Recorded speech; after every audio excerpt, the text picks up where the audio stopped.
इस वीडियो में हम एमपीयू के बारे में बात करने वाले हैं। एमपीयू जो एक डिवाइस होता है हमारा डीजल जनरेटर के अंदर यूज किया जाता है। तो देखिए जो हमारा एमपीयू होता है उसका पूरा नाम मैग्नेटिक पिकअप यूनिट होता है। इसको हम स्पीड सेंसर भी कहते हैं। ठीक है, तो जैसे आपको इसके नाम से ही पता लग गया कि ये स्पीड सेंसर इसको कहते हैं, तो ये स्पीड को सेंस करता है, यानी स्पीड को बताने वाला ये सेंसर होता है। अब एमपीयू की जो कंस्ट्रक्शन है उसकी बात की जाए तो इसकी कंस्ट्रक्शन कैसे होती है, तो जो एमपीयू की कंस्ट्रक्शन होती है वो बहुत ही सिंपल होती है। इसमें एक मेटल यानी कंडक्टर की रोड होती है, उसके ऊपर एक हम कोयल लपेटते हैं, उसके दो सिरे बाहर निकले होते हैं। इसके अंदर एक परमानेंट मैग्नेट भी लगाया जाता है। इस परमानेंट मैग्नेट के कारण इसके अराउंड हमेशा एक मैग्नेटिक फील्ड बनी रहती है। हमारे डीजी में जो फ्लाई व्हील होता है इसको उस फ्लाई व्हील के साथ में लगाया जाता है। अब हमारा जो फ्लाई व्हील होता है उसके ऊपर कुछ टीथ बने रहते हैं, इनको गियर भी कहते हैं। और ये जो गियर बने होते हैं ये मैग्नेटिक मटेरियल से बने होते हैं। जैसे ये आपको यहाँ पे हमारा फ्लाई व्हील दिखाई दे रहा है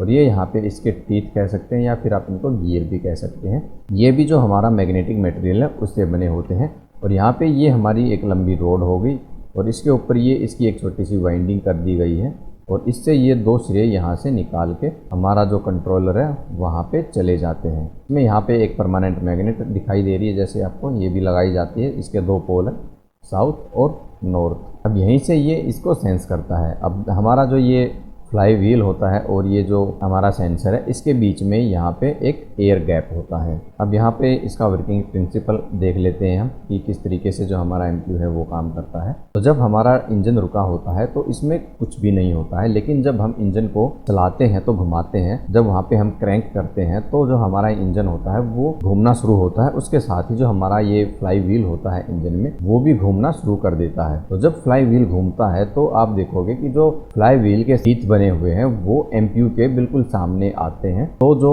इन टीथ का जो मैग्नेटिक फील्ड होता है वो हमारे एमपीयू की जो मैग्नेटिक फील्ड होती है उसको कट करना शुरू कर देता है। अब चूंकि जो हमारा ये एमपीयू होता है इसमें यहाँ पे ये एक कोइल लगी रहती है, तो ये कोइल जो है वो मैग्नेटिक फील्ड के संपर्क में आएगी। इससे इस कोइल के अंदर एक वोल्टेज बनने लग जाएंगे। तो ये वोल्टेज आगे जो हमारा कंट्रोलर है वहीं पे जाता है और इन वोल्टेज की मदद से ही हम जो हमारे डीजी की स्पीड है उसको मेजर करते हैं। तो जो हमारा एमपीयू होता है उसका प्रिंसिपल यही होता है। जिस तरह जो हमारा जनरेटर होता है उसमें एसी सप्लाई प्रोड्यूस होती है, तो हमारे एमपीयू में भी ठीक वैसे ही एसी सप्लाई प्रोड्यूस होती है। इसको हम एक छोटा जनरेटर भी कह सकते हैं। जैसे ही मैग्नेटिक फील्ड में आने के कारण इसके अंदर जो भी कोइल है उसमें जो वोल्टेज प्रोड्यूस होना शुरू हो जाएंगे, तो वोल्टेज हमें जो इसके दोनों सिरे थे, जैसे इसके यहाँ पे ये दो सिरे निकल रहे हैं, दो तारें निकल रही हैं, इन पे हमें वोल्टेज मिलने लग जाती है। अब क्योंकि यहाँ पे जो हमारी वोल्टेज है वो एसी है, वो प्रोड्यूस हो रहे हैं, तो इसकी कुछ ना कुछ फ्रीक्वेंसी भी होगी।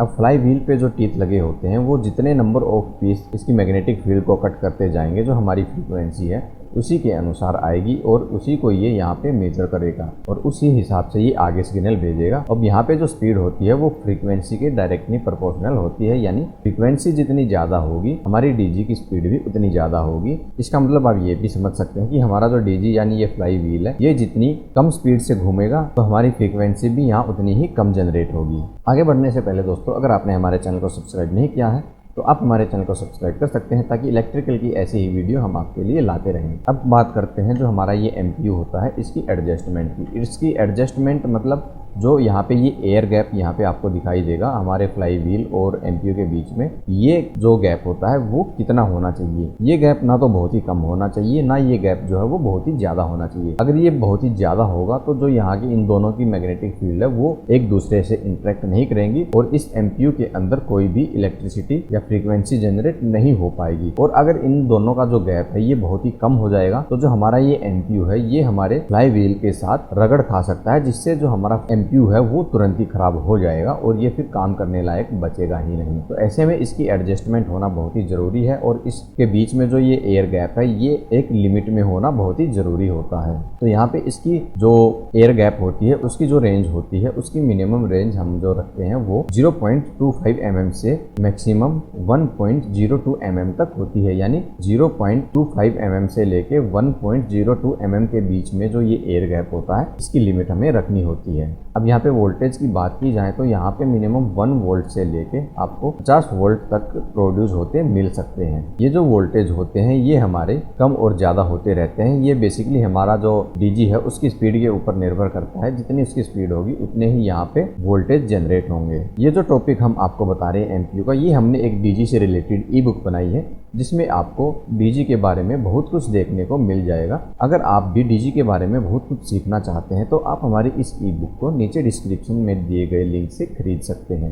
यहाँ से इस ई बुक से आप डीजी के बारे में बहुत कुछ सीख सकते हैं।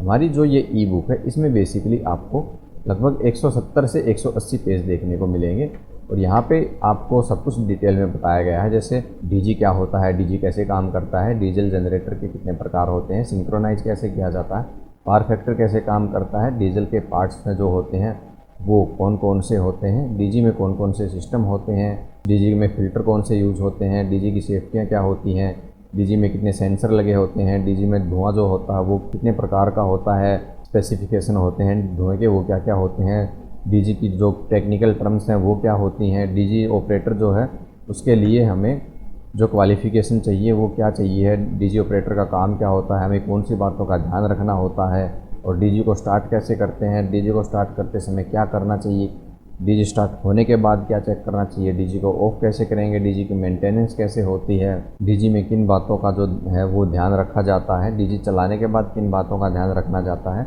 डीजी में अगर कोई प्रॉब्लम आती है तो उसको ट्रबल शूट करके कैसे ठीक किया जाता है, और लास्ट में डीजी ऑपरेटर से इंटरव्यू में पूछे जाने वाले कुछ क्वेश्चन और आंसर भी हमने यहाँ पे बताए हैं। तो टोटल आपको हमारी इस बुक में लगभग 178 पेज देखने को मिलेंगे। तो अगर डीजी के बारे में आप सीखना चाहते हैं तो आप हमारी इस ई बुक को ज़रूर खरीद सकते हैं। तो वीडियो अगर पसंद आई है तो इसको आप लाइक कर सकते हैं, कमेंट कर सकते हैं और अपने दोस्तों के साथ भी शेयर कर सकते हैं। इसके अलावा अगर आप इलेक्ट्रिकल की और भी जानकारी चाहते हैं तो इसके लिए आप हमारी लेफ्ट वाली और राइट वाली दोनों वीडियो देख सकते हैं।